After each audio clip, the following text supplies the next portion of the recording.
This is the VoiceOver Gurus podcast, real talk about the voiceover industry, with your hosts, Linda Bruno and JJ Wilson.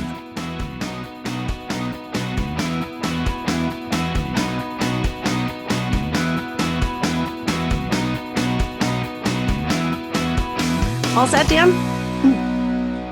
Ready to go.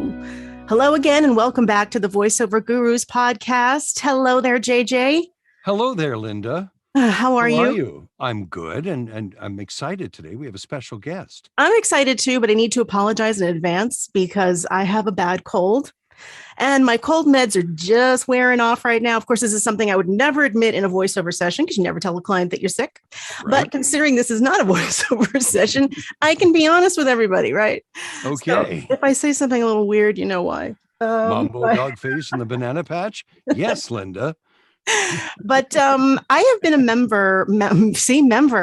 I have been a member of the World Voices Organization for several years. So it's really exciting. That's called WoVO. It's called WoVO. It's very exciting today to have, yes, the man himself, you're the new president, right? Dan Lenard.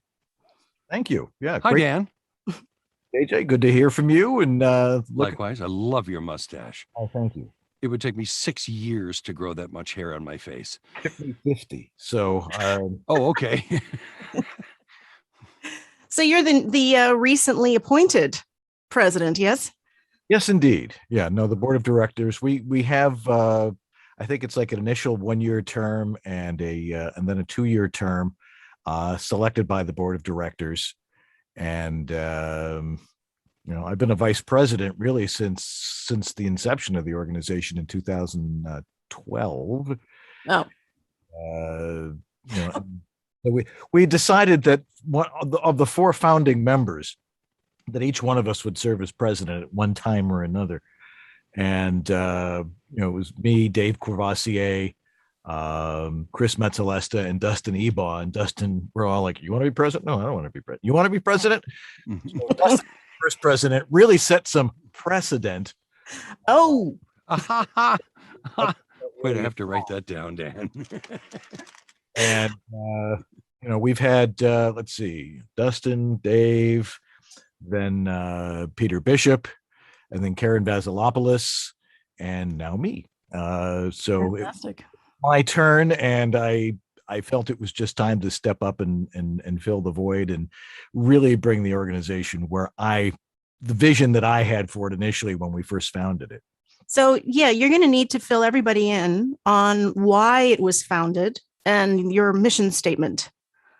Well, we were founded, it really started in 2007 at the first voice conference. This was like the first time that voice actors got together since the advent of online voiceover recording. Mm-hmm.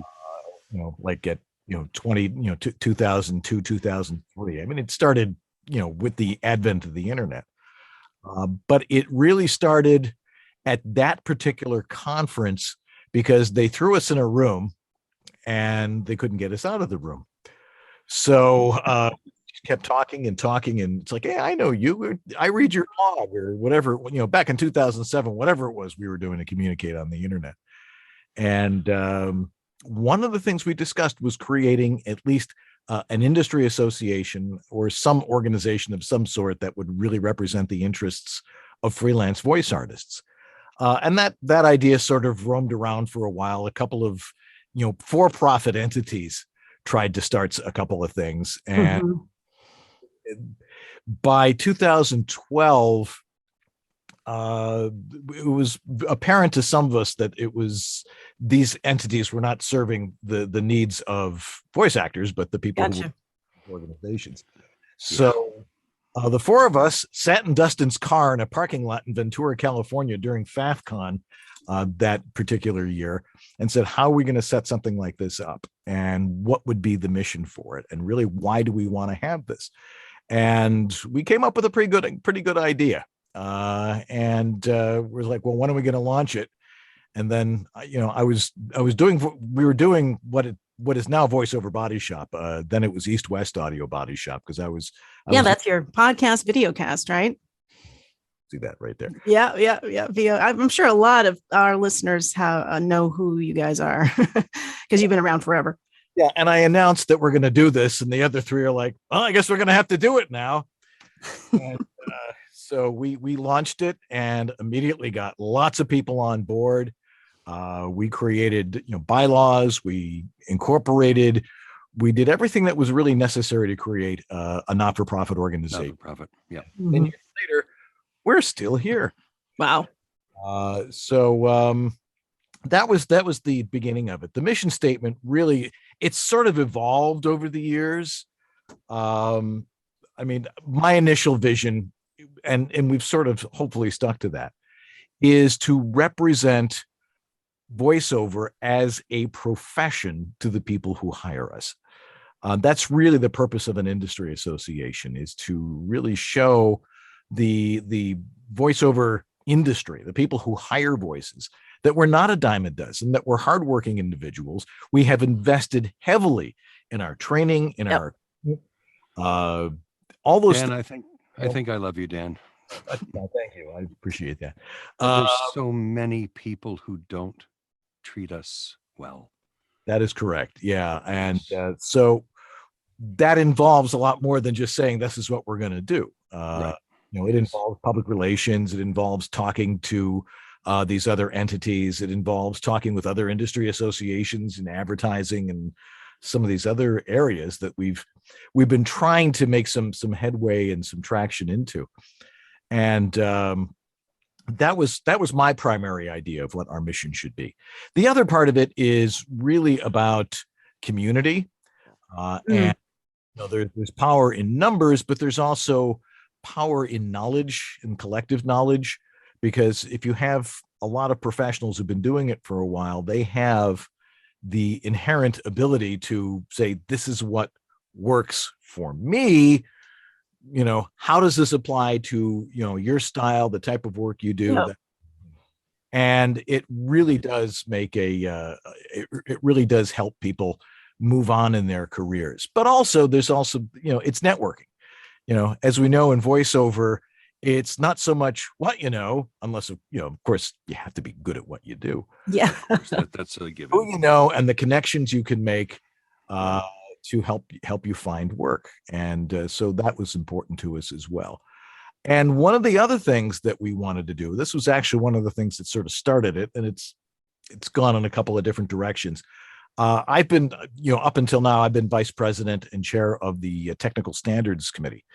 And one of the things that was not happening in the voiceover world was a set of technical audio standards. There were the audio standards that many studios were using, but they were completely obsolete because, as of about 2000, 2001, 2002, it certainly wasn't on tape anymore, or on DAT, or now, and certainly not on CD. Everything is digital, and digital recording required some different standards for what is the proper audio quality that a home voiceover studio should have, because most of our members are people who have their own home studios.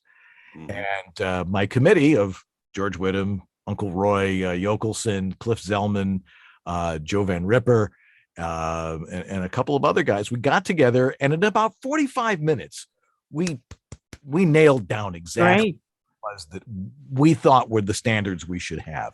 Mm-hmm. Things like what, Dan? Things like, because Linda and I have gone back and forth on this, and other people I know have gone back and forth. What level is good for a studio? I've always heard it's like between -5 and -3. Here's what we've determined, and remember, this is one of the things I do professionally, is I people how to do home studios. And I've been working, in recording and voiceover literally since the Nixon administration. So me too. I've been doing it a while. But I still don't hit record all the time. Well, that's true. Yes. When it comes to there are three basics that we always try to emphasize to people. Number one, the most important thing is the acoustics of the room that you work in. Of course, yes. Keeping noise, and that's parts A and B. Keeping noise out, and then preventing reflection within the room that you're in. Right. But there's lots of variables to that. People are in different size rooms. People are in different size Yes. booths. People are, in Living near a train. Yeah, exactly. I've talking the to somebody secret- yesterday who's like in the flight path from the Burbank airport, and Oh, God. the FAA has changed the rules so that they've got to superpower themselves up to get at a higher altitude just as they're crossing Studio City. So Oh, Great. my gosh. yeah, My Wow. problem is that when I'm reading a script, I'm hearing me and not the train that's 3 miles away. You can just hear it very slightly but I don't hear it while I'm doing it. exactly. So when I get done and I play it back, I hear ning, ning, ning, ning, ning, ning, ning, ning, ning, ning, and I'm Yeah, going, that's part of it. Keeping the That's part noise of it. out is yes, primary. yes, And to not have, we've my committee and I have gone back and forth on this because they're all engineers. I'm a voice actor and an engineer. They're like, well, you can use noise reduction, you can do that. I'm like, that's the stuff you do on your end. right. What about those of us who are in our booth and who aren't really technically savvy, which is just about everybody. Now, JJ, I can see, we're on podcast, but I can see you're in your closet. But that's possibly the best place to be doing that. It is because it's a small room and I don't have a lot to worry about with bounce on the inside. Well, there you go. And it's also the inside of 2 rooms. Right. And clothes are by far Yeah. the best, reflection preventors. Absolutely. So those 2 Absolutely. factors are important. Number 2 is proper microphone technique. People think, I've gotten a lot of audio where people are talking into the top of their studio condenser. Or my favorite is, why does my audio sound so muffled? Because it's backwards. Because you're not talking into the right side of the mic. Linda and I were working together the other day and I just bought this Warm and I haven't used a microphone with an on-off switch in years and I could not get this thing to work. And finally, my wife came in, Linda was on the screen. She said, "Did you turn it on?" And I went, "Oh, come on. Did you turn on the phantom power?" Yeah, exactly. That's what it was, but I'm very technical. Yeah. So, so that's important, Yes. I mean, and there are certain techniques, that I teach, and it's actually pretty simple. And if people would just adhere to that, they would sound good. They wouldn't need to use a pop screen. Right. I can go Peter Piper picked a peck of pickled peppers all day long, and you're not going to hear me with Right. I've never used a pop screen in my life. It's just excellent. Yeah, microphone. I find that something like that tends to remind us that we are on a microphone and makes us talk louder. That's Oh, yes. There was a podcast I was listening to the other day where a man was teaching us how to do voiceovers. And he said, "Today's lesson is going to be talking loud." And I went, okay. It was really interesting. And then he said, "Tomorrow's we'll be talking soft." And I went, wow, gosh, I never would have known that. Which takes us to point number 3, which is Good. I thought I could segue for you. yeah, there. setting proper levels. Yes. And I mean, different people have different ideas about this. But with Depends digital, on the engineer. it certainly does. What we Yes. want to do is we want to provide something very clean, as we like to say in Latin, a Right. tabula rosa to Right. the No to the moscas. yes. So we can, they can manipulate it the way they want. So they can add compression. Mhm. I want more Little ceiling. things underneath it. Exactly. I need more So- ceiling. Proper modulation has always been to me trying to modulate clearly to -9 and then peaking between -6 and -4. But to keep it even simpler, if you look at a modern VU meter, which is an LED meter or in your Right. software, always in the green, always in the yellow, an occasional intermittent and unsustainable flash into the red. If you maintain that, no matter how loud or how soft you're talking, and which means adjusting the gain for the type of read you're doing, Of course. Of that course. is, that's going to be proper, and no one's going to complain about it. That's a Hayes great visual Jewelers. reference. Yeah, Hayes Jewelers makes is going sense to to be me. different than the big blowout truck sale. right. And that's Right. I have different settings I use on my Mhm. duet. And Absolutely. I fix it that way. But so good, I was close. I've been close all these years. Right. Very good. Close. You know what I didn't Yeah. you know what I didn't know about for many, many, many years, Dan? What's that? That Pro Tools had a fast bounce feature. I used to sit here and listen to 45 minutes of stuff that I just listened to. And Zach Ziskin, do you remember? Do you know Connie Zimmett? You know the name? No, don't. All right, it's her son. He was a genius, And we were talking one day about 10 years ago, and he said, there is a fast bounce feature. And I went, I've just wasted 3.5 years of my life listening to myself. You can listen to worse things, I suppose. But I guess, it depends. And the thing is, and that's the other thing I try to teach people is forget that it's a computer. Forget all this technical mumbo jumbo. Forget all this stuff that all these engineer guys are saying. This is what I do to make myself sound I know. great. Oh my God. Yeah. It's one track. It's right. It's a cassette recorder.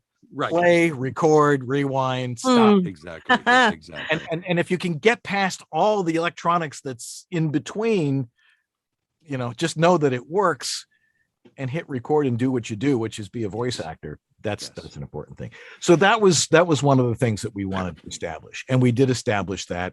And I certainly think that because of the committee I had, these are the top engineers in the business when it comes to home voiceover studio audio, and those standards really, really do stand out. And one of the programs we have is studio approval, where people will send in a sample and does it meet our standards? Oh, a couple of agents I have do that. They make me do a session with them first. Yeah. And chances are, if they're agents, they don't know what they're talking about. No, they have no idea. That's a great idea, though. Then they give you a bad line reading.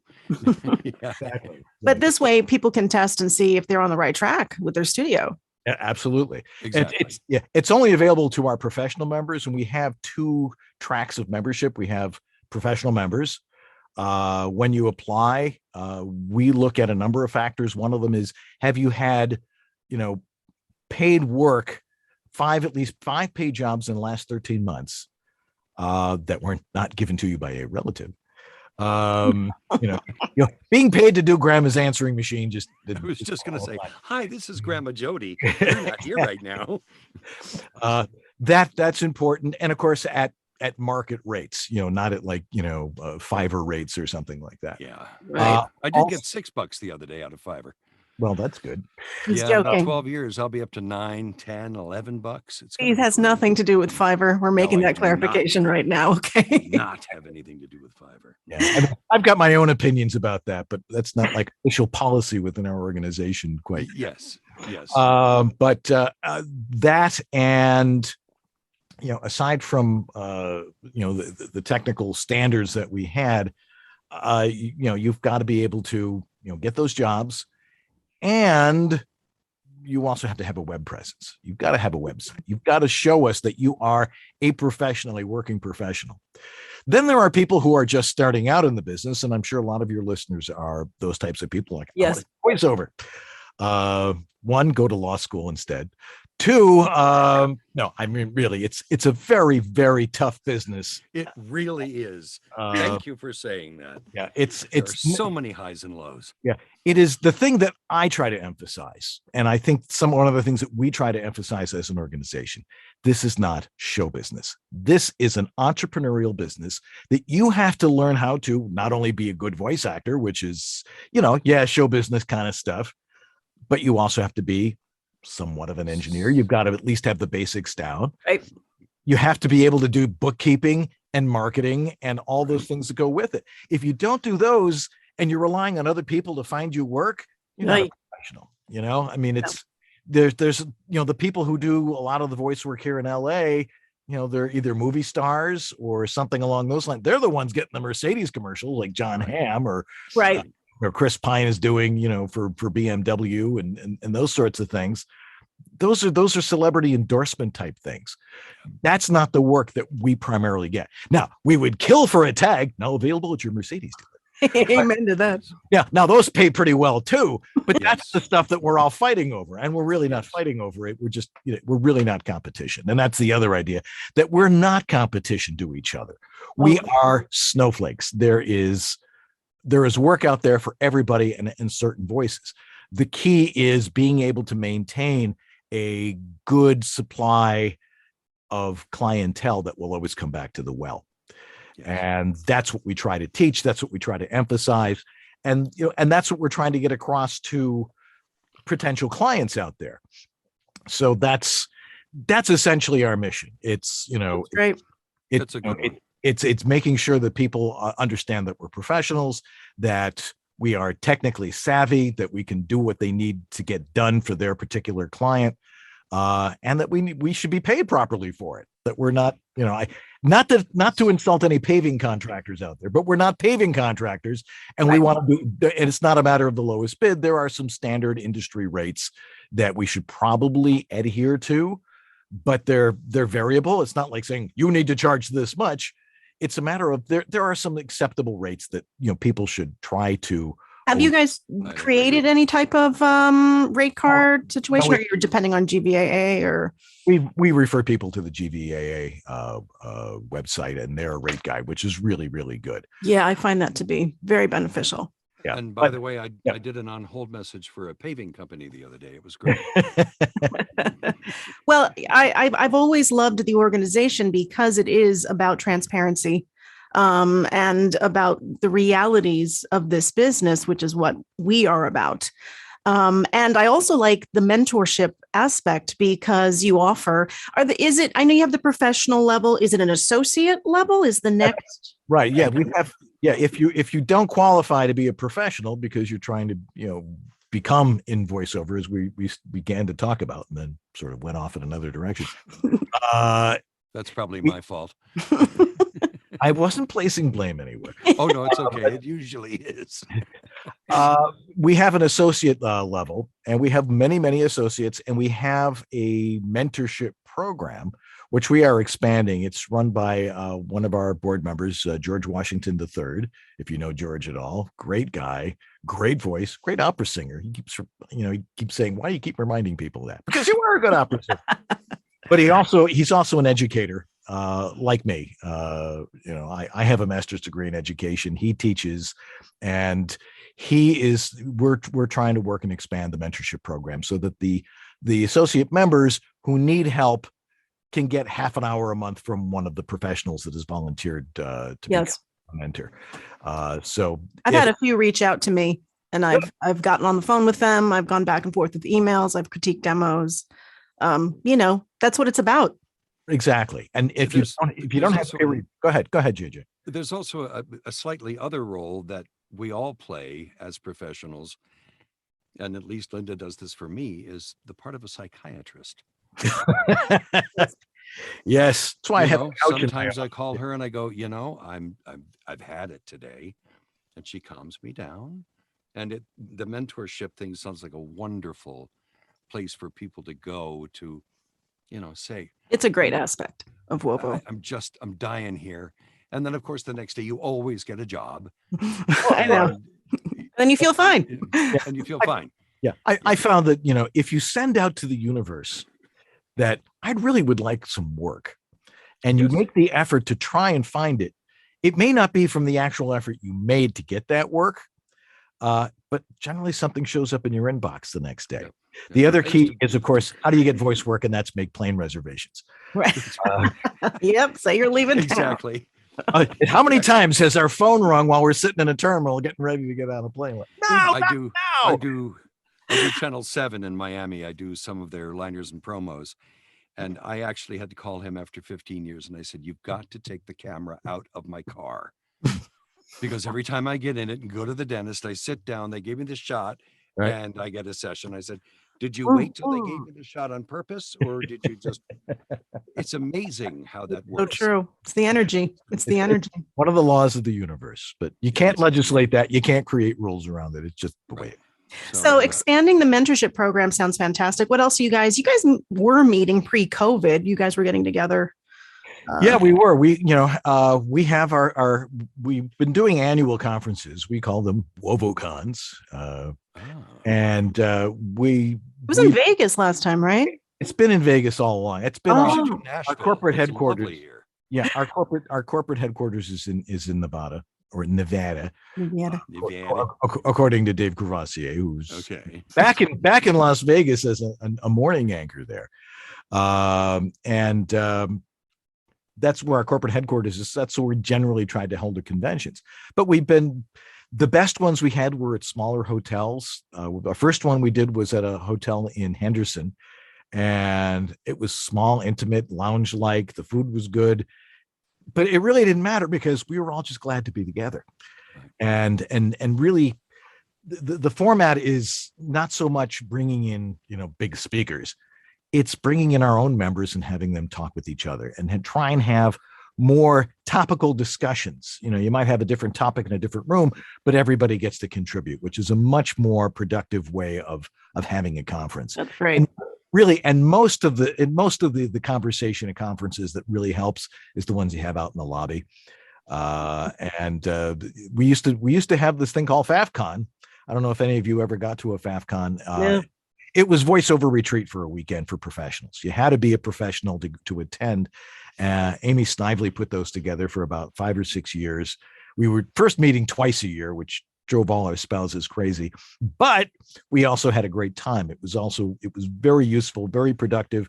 We created meetup groups, accountability groups that are still meeting today, 10 years later. Wow. So that's, that was an important aspect of it. And that's part of the community thing that, we can discuss as well. But we had the conferences. The last national conferences we had were at the Tropicana in Vegas, which is a nice facility, but it's really big. It's smoky. People didn't want to bring their families. Right. And it was expensive. So as COVID hit and we couldn't do it anymore, we started to reconsider, where do we really want to do this? We'll leave the light on for you. Yeah, exactly. But yeah. I think our next major conference will probably be in Orlando. We're hoping either later this year or early in 2023. We're currently investigating what's going to be available there, and keep it small at a Suites hotel or something like that. Because we usually have 100, 125, 130 people. You don't need a humongous place to do it. And it's better when it's small and intimate and lounge-like. The other thing we've been doing is what we call mini cons, regional mini cons. We did one in Nashville. We did one in Toronto. We did one. Where was the other one? Trying to remember. But we've had like 3. In the Bay Area, up in between San Francisco and San Jose, Bellingham or whatever that town is between San Francisco and San Jose. And we had a great time at that one. It was really well organized. And, we had some prominent people show up to that. We had some industry people who came and spoke and told us about, what they need from us, which I thought was really good. Those are good because you don't necessarily have to fly in for those. We try to keep them regional so someone can drive there. It makes it much easier. Yeah. Mm-hmm. Not have to worry about plane reservations and and that sort of thing. You get there when you get there. You go home when you can go home. Not wait, take the 6:30 flight because that's the only time you can get back. So we're gonna try and do that several times a year. Cool. All these things require planning. And one of the things that I'm trying to do, because we have the resources, the financial resources to hire professionals to do this, we're going to try and get perhaps better professional planning in place, but not necessarily for the mini cons. If somebody is really excited and wants to have one in their region and they want to set it up, we certainly will give them all the support we can, and the resources they need to try and set that up so they can have a regional conference in their area. One of the other things that I've always tried to emphasize that we haven't quite gotten down to, but now that I'm president, it's something I'm going to concentrate on. And that's not even regional, but local meetup groups. They're incredibly valuable. I was part of a meetup group back when I was living in Buffalo, which I spent the majority of my life in. Peter O'Connell and I, we were the first meetup group. We would meet for coffee because we were both in Buffalo. And we'd talk voiceover. And then it was like, why don't we create a local meetup group for people that are trying to get into voiceover or are now working in it? Mm-hmm. Let's meet once a month at somebody's house. Let's go over scripts. Let's talk over the problems we have and do support, and support each other that way. We started one, ours was called Herd Around Buffalo. And which was actually the name of a column in Buffalo News, but it worked for us. Yeah. And that group still exists today. We started that a long time ago. JJ, you have your little meetup in Nashville. You get together with Troy and with Kevin. Yes, Kevin Kilpatrick, and now Stephen Hughes shortly because he lives here as well. Yeah. It's amazing. Yeah. I say, where do you live? He said, next door to you. And I went, That's nice. And you connect.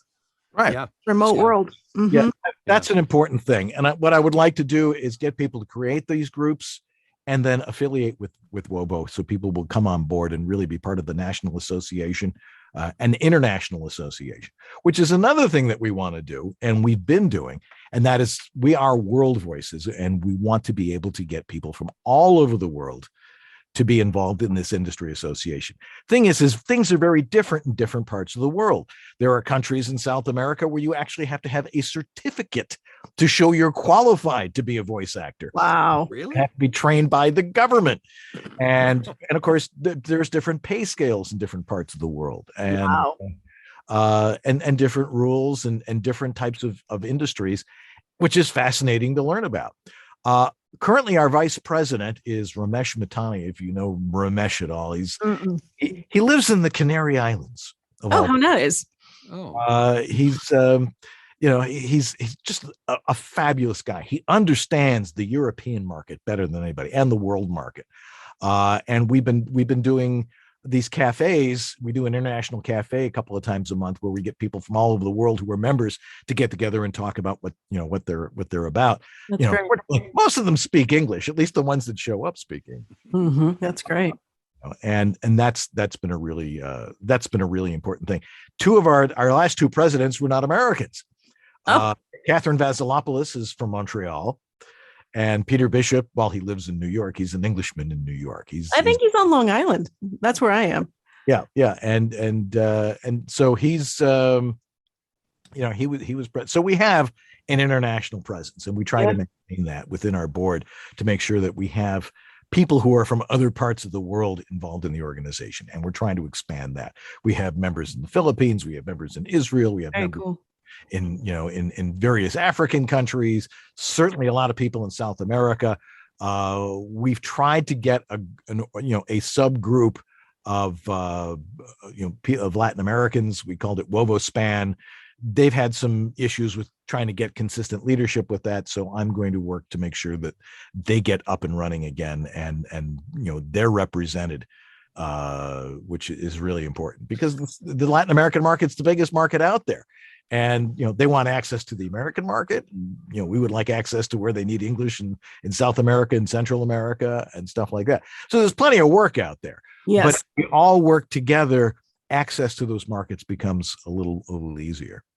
So for beginners, absolute beginners, I mean, WoVO is a true benefit.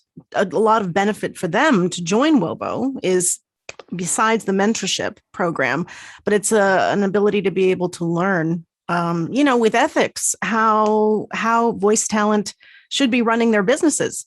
And that's something that a lot of new folk don't know. They don't understand. So it's great that you guys are creating like a framework. Yeah. Ethics in a whole podcast about ethics and what not to do in sessions.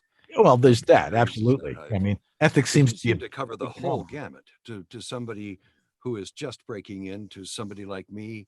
I did my first VO in 66 on my father's lap at NBC. And I still, to this day, now that I know about your group, I'm going to join. Yeah, you should have joined. Join today. It's really... I'm going to. But in this business, I find that, like you said before, it's a lot harder. I get so many people coming. Oh, you do voiceovers. That's easy. You just sit and talk. No, no, we don't. Sure. People tell me I have a great voice. Yes, I'm taller on radio. I don't know what. Well, folks, you guys have to. I'm sorry. Go ahead. We're paranoid. Of course. Every morning I wake up paranoid. Producer working with me for 3 years, doing a campaign, and one day he said, your microphone sounds weird. Oh God. So I started testing it. I went out and bought 3 more and brought them home. And this and that. And I finally went back to my original mic and called him. He said, oh, it was my speakers. Never mind. But in the process, I was going out of my mind because of my ethics. And I want to be, I think it's fantastic what you do. It's just fantastic. The website, world-voices.org. That's where folks should go visit. Yes. Spell that for me. No, I'm just kidding. WOOL. And what is it? It's $99 to join?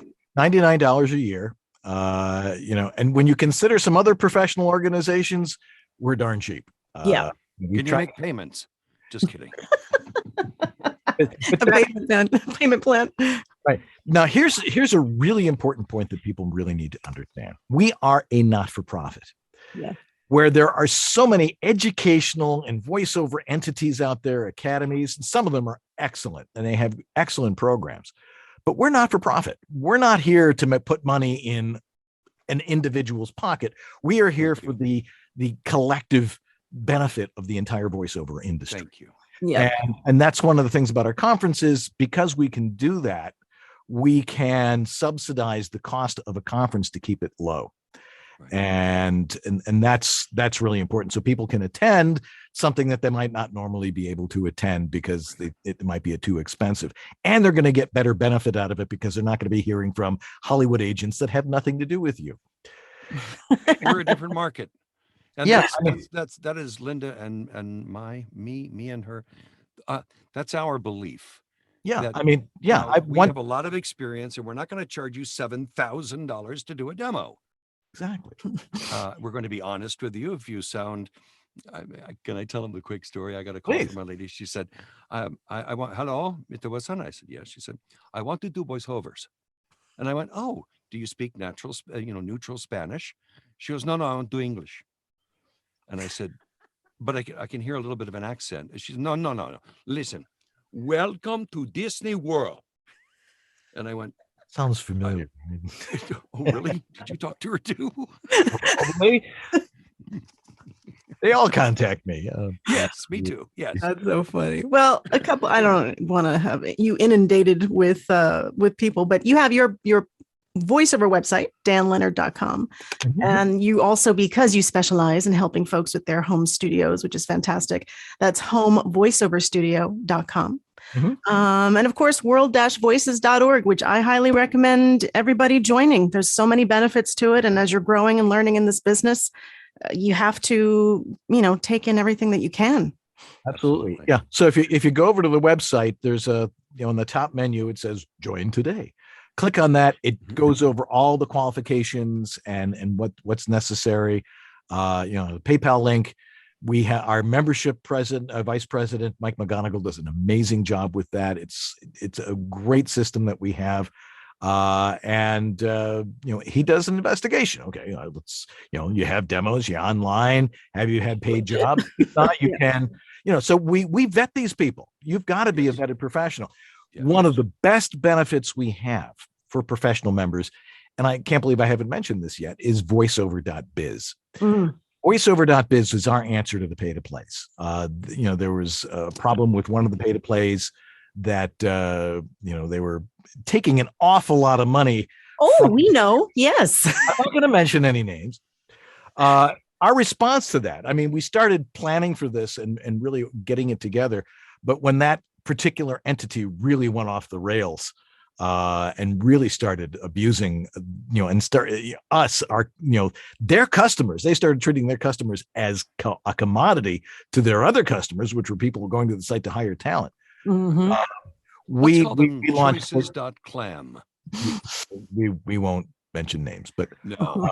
And I know them very well because yes, they're based in London, Ontario, which is not far from Buffalo, and I would go and have lunch with them. I lived in. You can't do this.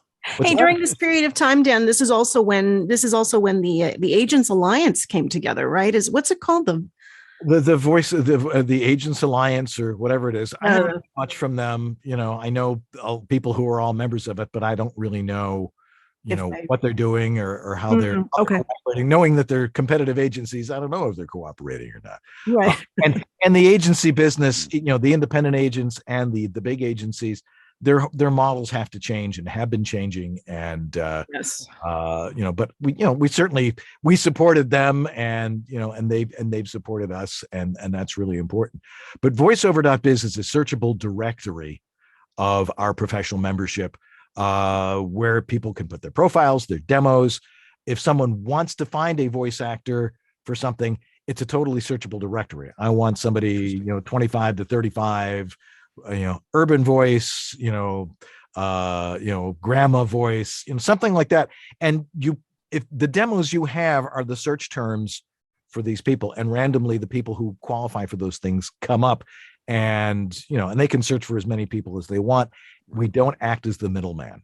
And this is included with the professional membership. Yes, it is included with the. Once you become a professional member, you're not paying an additional fee too. Right. You get to be on this particular site, and people are getting hired off of it. So it's our answer to the pay to plays. It scared the crap out of them because they're like, we didn't spend millions of dollars to put this together. Right. And some money in development and some very good coders. And we now have a very robust system that is there. That's not going to cost anybody anything to try and find voice talent, except of course paying them properly for being professional voice talent. Right. Thank you. Which is Thank what you we try so to do. much. So that's a great benefit for Yes. if you can join as a professional member, and That's certainly an enticement to become a professional member, really Absolutely. to work hard to achieve your financial goals with this. Fantastic. Absolutely. Well, I appreciate you coming and joining us and letting us know, because So a do lot I. of people do not know about the World Voices Organization. You're doing a lot of good for the industry, Yes. and We I try. thank you for that. And I Thank appreciate you for that. having me on so I can tell people about it. Yeah. It's just wonderful. It's just wonderful. It'll bring class and dignity back to our, what we do. Industry. Yes. Because Our it industry. has We're trying to become, maintain it. when we went from going to the studios to coming home and doing all the work ourselves, the pay did not increase. No, it really didn't. And we're doing all the work. So We're doing all the work. yeah, Exactly. the pandemic changed everything. Yeah. I mean, when we've been telling people for years, you got to have a home studio. And the second the pandemic hit and studios shut down, I was very, very busy in 2020 and 2021, helping people set up their home studios. And now I'm taking on this extra thing of being president of this organization, which has a lot of moving parts. So I'm getting into that, and of course, talking to wonderful people like you and the podcast and getting the word out is part of my job. So, And I was doing car spots that said, "Please, can we buy your trade? Please, we don't have any cars." Congratulations, Dan, on your nomination and win of a presidency for the Very organization. Yeah, and thanks again for joining us. This is great. I'm going to make sure It's I'll put wonderful. all the This is websites into the text documents and everything that's attached to the podcast. But it was a I think we pleasure. should record this now and actually Right. put it on the air, don't you? that would help. Yeah. No technical issues this time, fingers. Shouldn't even have said that at this point, right? Right. Linda. Linda, AJ, it's been a pleasure being with you. And Thank you. Likewise, sir. Looking Likewise. forward to Thank you. getting together with you at one of our conferences. It'll be a lot. All Yeah, right, I you'll get a definitely wanna ding come in out to about one of the 10 minutes conferences. going, new member.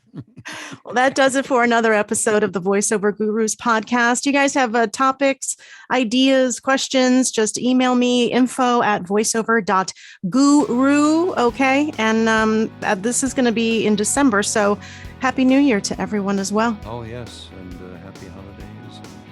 Happy Groundhog Day if I don't see you. Everyone have a great rest of your day. Thanks, Dan. Thank you so much, Dan. Appreciate it. No problem. Thanks for listening to the VoiceOver Gurus podcast. Real talk about the voiceover industry. Learn more about us and get coaching at voiceover.guru.